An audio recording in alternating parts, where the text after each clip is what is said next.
Channel. Today we're going to be talking about how to build better security messages. So it's going to be a practical way to make sure that the communications you send out as a security team is clear, it's tailored to people's roles, and it's easy to interpret more than anything. So the problem is that security messages often explain the control. So it's very prescriptive. It says exactly what there is in their policy. So you must use two-factor authentication or something very, very specific. But there's not too much around understanding or almost translating it into layman terms. And I don't mean dumbing it down. I mean making it specific to the people you're talking to. So for example, let's say the finance team. So the finance team let's say in policy, there's a policy that the finance team need to confirm transactions confirm transactions where there's been a change in, let's say, banking details or something like that. So let's say they receive a text message or an email that their usual bank account that they send payments to has changed or something like that. You might put in something in policy that they must verify that it's accurate. A non-security person, they might look at that and say, oh, all they're asking me to do is to message the person back and say, are you sure, or something like that. But really what we're saying is that you need to use another, we call it like another channel or like another communication means to reach out to them and speak to them and verify. So the equivalent of, let's say you receive a text message, picking up the phone and calling someone. That's always going to be my preferred method, because you're speaking in an AI world, who knows, but you're speaking to a human being, so you've got confidence in terms of making sure you're speaking to the person you think it is. Email can be a bit difficult as well, because in a cyber world, if someone has intercepted your emails, they can also respond to you. It's not out of the realm of possibility. So the point is, rather than just saying what the basic instruction is, give an example, bring it to life. Or if you have specific expectations, say what your expectation is. Cool. Like I said, do not start with the policy. Policies are, first of all, a lot of the time, it is a compliance exercise. We do have to write policies. They're normally written, but most people don't actually learn through writing. They learn through conversation. They learn through something a bit more interactive. So whether it's at the end of every meeting, you say something like, let's say a training session or whatever, you say, oh, and remember that, and then you give what the prompts are. Or for me, let's say it's conference season, giving people like that almost reminds that, it's conference season. Be mindful of messages you might receive on WhatsApp. If it's the sales team, in the same way, just double check before and then you make it quite specific to the audience you're talking to. That's why I like to, when designing training, I like to give quite tailored or role-based training, because the training you'll give to someone that is a developer versus someone in a sales team related, someone in the C-suite, each group has like a different set of almost attacks that are being thrown at them. So you need to make sure you tailor it well. And then you also need to evaluate your business, evaluate your industry, and determine the best way to meet the risks and threats that are existing for the individuals within your industry and their role as well. So a strong security message should be short, plain English, heavy on the plain English, because it's easy as security professionals to just use the normal jargon, but if the audience you're talking to are not technical, it's more than likely going to go over their heads, and some people might feel a bit of shame in terms of, clarifying or asking, what did you mean by that, or whatever it is. So make it very, very simple to understand. Always put in an example, because that brings it to life. That makes it clear to the people that you're talking to kind of what you're talking about. Focus on behavior. So again, don't just throw words out there. Remember that as security professionals, we're the bridge between the security, like as in the technical stuff, the people, and then we're in the middle. So we need to be able to interface between both of those and translate what we're talking about, so that we actually get the result we're looking for. It needs to be clear about what to do. So it's not enough to just throw an instruction. You need to also verify that people have understood what you meant and they know what they need to do next. Because if someone says, oh, put two-factor authentication on, oh yeah, sure, I'll do that. But then if you don't give them instructions, like, don't leave anything to chance. Don't assume they know how to do it or they've worked in that environment before. Some people, they're new to the corporate world, or they've worked in an environment where they've got different tools or whatever. Make it very, very clear, and then be clear about what you want to report as well. So what message do you actually want to share in the first place? And also try and think about why. Don't be too generic. Don't repeat yourself. Try to make it something that's targeted. Sometimes make it time bound. So going back to the example of conference season. So conference season tends to be around October or like the autumn period. Making sure that your comms are in alignment with what's actually going on, like the realistic context. Or let's say during COVID, for example, there was a lot of phishing schemes or scams related to Netflix, Disney Plus. Again, try to match it to what you're seeing in the news or what's going on at the moment. Okay, build better security messages. So when you see scenarios, so an example, do action because business reason. So I'm going to break this down. When you give an example, you're putting it in context for people. So you use an example that's close to them, that is easy to understand. So I'll give an example of, let's say, a full stack developer. When you are building code, do not use libraries that are untrusted or unapproved. So let's say you have a list of approved libraries, or there's a process to get them approved.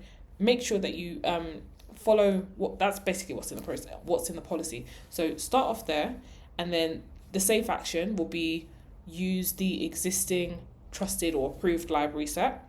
And then because deviating from that can cause the introduction of risks or malware, whatever it is. So you're telling them that we want you to do this in this scenario because this is what will happen if you don't. Because there's some people that, well, I'm like this, to be fair. If I don't understand why, then sometimes not like I don't see the point. It's one, for me, it's like a memory cue. It helps me remember.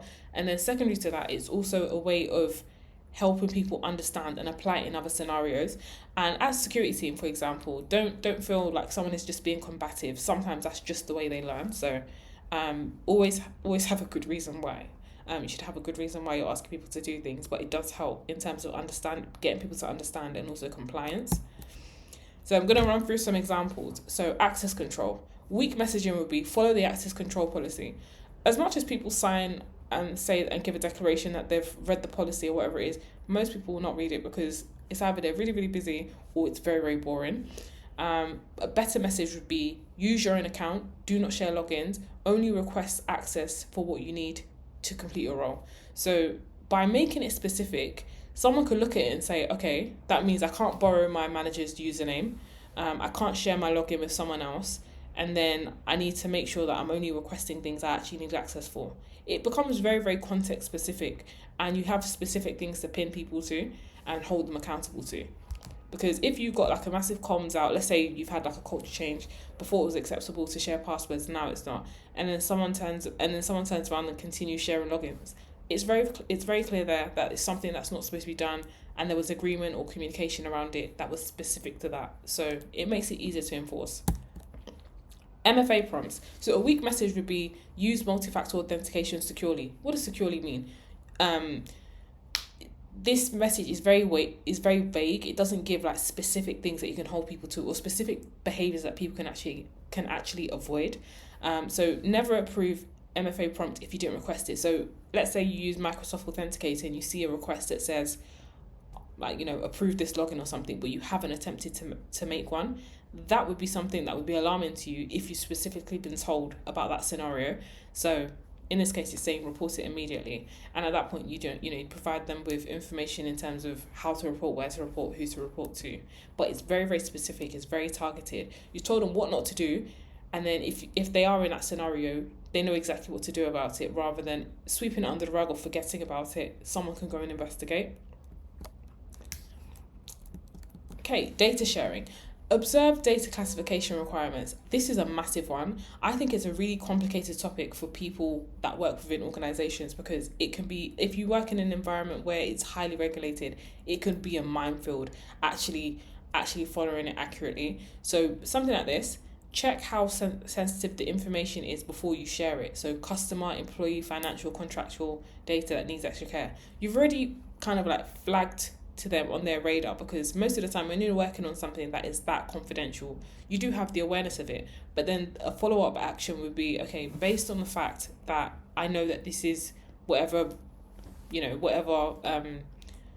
sensitivity of data, let me go to the policy, because policies, especially for technical things like this, policies are there to be referred to. So then said individual could go there or go to like a quick start guide or like a intranet page or whatever, and kind of match the action they're supposed to take with the recommendation. So it doesn't need to be marked as private, confidential, public confidential, whatever it is, they can go ahead and they can take that action because they have the information available.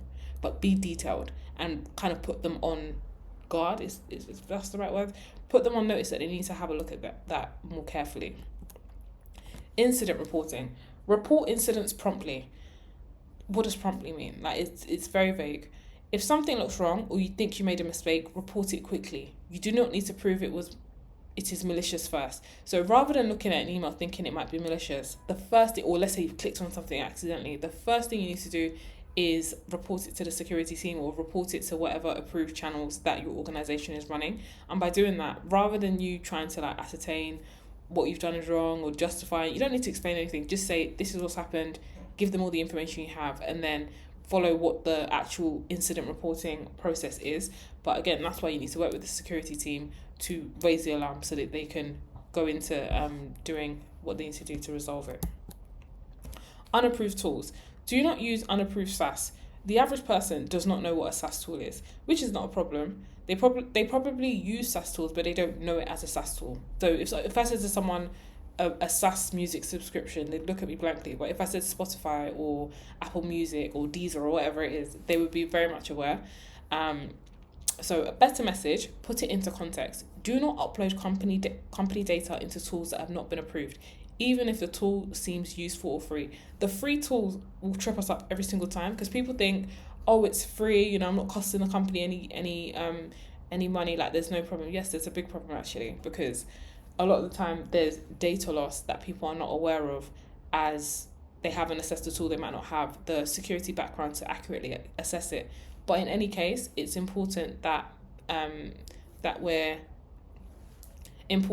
communicating the types of tools. So a common one would be like Gemini, ChatGPT, whatever it is, anything that is unapproved or your company has not approved its use, name drop. If that means going into like the history or like the endpoint filters and figuring out commonly used websites, that's even a good way of investigating where your data could be escaping from. But name drop and say specifically so that someone can't turn around and say, oh, I didn't know what a SaaS tool was. It would be a valid argument, but again, get specific.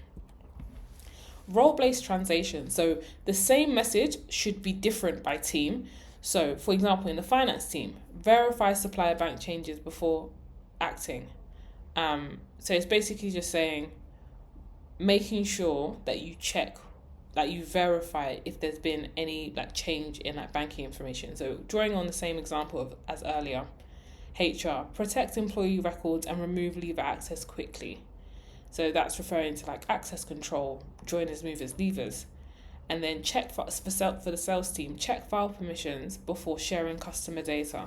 Each time you're communicating about your policies, you should tailor it down to specific examples. So consider the roles and activities that are carried out by specific teams or departments, and then try to work with the department heads or the functional leads and try to craft a message that is specific to their work. Where possible, I know it's not always feasible, but where possible, break down training by role. So rather than having like a massive generic presentation that people will be falling asleep in, make it more tailored, make it something that makes people sit up because they see themselves in the scenarios you're describing. That's going to be the way that you get the security awareness to stick and for people to actually pay attention and ask more questions, because designing training for an area that doesn't belong to you can be challenging, but by the time you start talking and it gets very, very detailed, you'll end up learning a lot more. So it'll be a two-way exchange. So then the next time you're putting out comms or anything like that, you're equipped with the information that specific role gave you last time, and they can tell you're listening and that you understand the challenges that they may face. So a message checklist. Before sending a message, ask, is this written in plain English? Could a secondary school child understand this?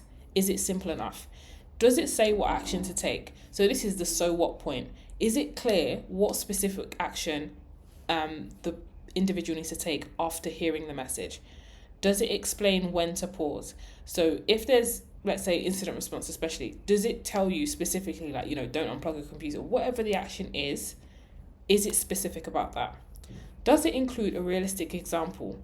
I would even say, does it include a relatable answer example? Because if it's relatable, people are going to see themselves in a scenario and know exactly what they need to do because it's close to their world. And then, does it tell people where to report? So does it signpost them to whether the security team, the finance team, whoever needs to be informed? And then, would the target team recognize this is their work? So the people you're talking to, the last thing you need is for you to give a message and everyone thinks it's everyone else's responsibility. So you know that classic bystander effect of, in an emergency, someone says, someone call the ambulance or someone call the police or whatever it is, and everyone is assuming someone else did it. Have you crafted the message in a way that someone is going to look at it and think, oh wow, yeah, I need to do that? That's something that's really important. So as a final takeaway, clarity creates safer behavior. So if you've got good security communications, it doesn't mean that only the technical people in the team will understand it. It means it will be universally understood across the business, and what they need to do next will be very, very obvious. So, as a closing statement, I have a security awareness pack that breaks down how to build security awareness for your organization. It has a bunch of resources of how to build security awareness programs. So going to cultural change, tracking your results, creating materials, a whole lot of resources for building out a security awareness program, as well as the workshops I also deliver in person or virtually, depending on where you're based. But if you're interested in that, I've left a link to that in the bio, and I'm also available via email if you'd like a consultation to understand what your project needs. But that's everything I have for today. Thank you so much for listening, and don't forget to subscribe.